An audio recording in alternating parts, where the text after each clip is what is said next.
जय श्री कृष्ण दोस्तों, BSRA family में आपका स्वागत है। दोस्तों, आज की वीडियो में हम महाशिवरात्रि की पौराणिक कथा सुना रहे।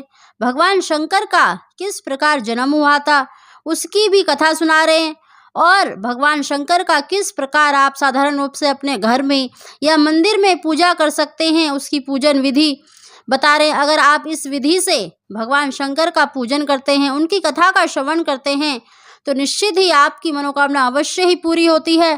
कहते हैं कि महाशिवरात्रि की कथा सुनने से चारों पहर की पूजा का फल मिलता है और मन वांछित संतान, धन, जो भी आपकी मनोकामना है वो अवश्य ही पूरी होती है। तो दोस्तों, कथा प्रारंभ करने से पहले जो पहली बार मेरी वीडियो को सुन रहे हैं, प्लीज़ मेरे चैनल को सब्सक्राइब करें, बगल में बेल आइकन को दबा दें, जिससे मेरी आने वाली सभी वीडियो का नोटिफिकेशन सबसे पहले आप तक पहुँच सके। दोस्तों, धार्मिक ग्रंथों के अनुसार भगवान शिव महाशिवरात्रि के दिन मध्य रात्रि के समय रात के 12 बजे शिवलिंग के रूप में प्रकट हुए थे, जिसके उपरांत सबसे पहले भगवान ब्रह्मा और भगवान विष्णु ने उनकी पूजा की थी। ऐसा कहा जाता है कि उस दिन से लेकर आज तक इस दिन को भगवान शिव के जन्म दिवस के रूप में बड़े ही धूमधाम से मनाया जाता है। इस दिन सूर्योदय से पहले उठकर स्नान आदि करने के बाद सबसे पहले घर के मंदिर के साथ साथ अन्य स्थलों पर भी दीप जलाएं। भगवान शिव जी की पूजा से पहले उनके पुत्र सर्वप्रथम गणेश जी भगवान की पूजा करें, फिर घर के शिवलिंग में या मंदिर में स्थापित शिवलिंग का गंगा जल से अभिषेक करें। अगर घर में गंगा जल ना हो तो साधारण स्वच्छ जल से भी भोले बाबा का अभिषेक कर सकते हैं। इसके बाद शिवलिंग के समक्ष बैठकर शिव जी का ध्यान करें, उनके मंत्रों का उच्चारण अवश्य करें। थोड़ी देर ध्यान लगाकर उनके मंत्रों का उच्चारण करने से आपकी मनोकामना अवश्य ही पूरी होती है। इसके बाद शिव जी की आरती करें। शिव जी की आरती के बाद माता पार्वती की भी आरती अवश्य करें और अपनी इच्छा अनुसार भगवान शंकर को भोग लगाएं। ध्यान रहे कि इस दिन भगवान को सात्विक आहार का भोग लगाना चाहिए। भोग में कुछ मीठा अवश्य शामिल करें। दोस्तों, अब हम इसकी कथा सुना रहे हैं। बोलो गौरी शंकर भगवान की जय।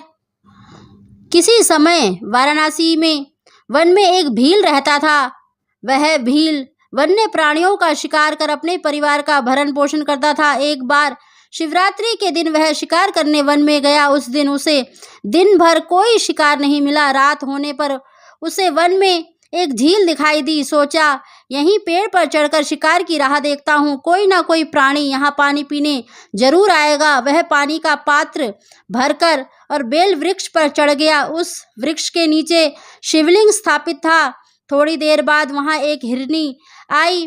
भील ने जैसे ही हिरनी को मारने के लिए धनुष पर तीर चढ़ाया तो बेल वृक्ष के पत्ते और जल शिवलिंग पर गिर गया। इस प्रकार रात के प्रथम पहर की अनजाने में ही उसके द्वारा शिवलिंग की पूजा हो गई। तभी हिरनी ने उसे देख लिया और उससे पूछा, तुम क्या चाहते हो? वह बोला कि मैं तुम्हें मारकर मैं अपने परिवार का पालन करूंगा। यह सुनकर हिरनी बोली कि मेरे 2 बच्चे हैं, मेरी राह देख रहे होंगे, मैं उन्हें अपनी बहन को सौंप कर लौट आऊंगी। हिरनी के ऐसे कहने पर शिकारी ने उसे छोड़ दिया।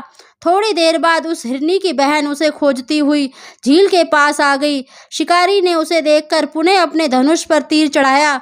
इस बार भी रात के दूसरे पहर में बेल वृक्ष के पत्ते व जल शिवलिंग पर गिरे और शिवजी की पूजा हो गई।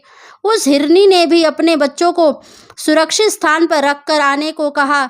शिकारी ने उसे भी जाने दिया। थोड़ी देर बाद वहां एक हिरन अपनी हिरनी को खोज में आया। इस बार भी वही सब हुआ और तीसरे पहर में भी शिवलिंग की पूजा हो गई। वह हिरन भी अपने बच्चों को सुरक्षित स्थान पर छोड़कर आने की बात कहकर चला गया।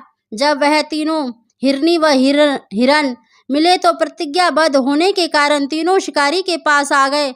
सबको एक साथ देखकर शिकारी बड़ा खुश हुआ और उसने फिर से अपने धनुष पर बाण चढ़ाया, जिससे चौथे पहर में पुनः शिवलिंग की पूजा हो गई। इस प्रकार भील दिन भर भूखा प्यासा रहकर वह रात भर जागता रहा और चारों पहर की अनजाने में ही उससे शिवजी की पूजा हो गई और शिवरात्रि का व्रत संपन्न हो गया, जिसके प्रभाव से उसके पाप तत्काल ही भस्म हो गए। और पुण्य उदय होते ही उसने सभी हिरणों को मारने का विचार त्याग दिया। तभी शिवलिंग से भगवान शंकर प्रकट हुए और उन्होंने भील को वरदान दिया कि त्रेता युग में भगवान राम तुम्हारे घर आएंगे और तुम्हारे साथ मित्रता करेंगे, तुम्हें मोक्ष भी प्राप्त होगा। इस प्रकार अनजाने में किए गए शिवरात्रि के व्रत से भगवान शंकर ने शिकारी को मोक्ष प्रदान कर दिया। बोलो गौरी शंकर भगवान की जय।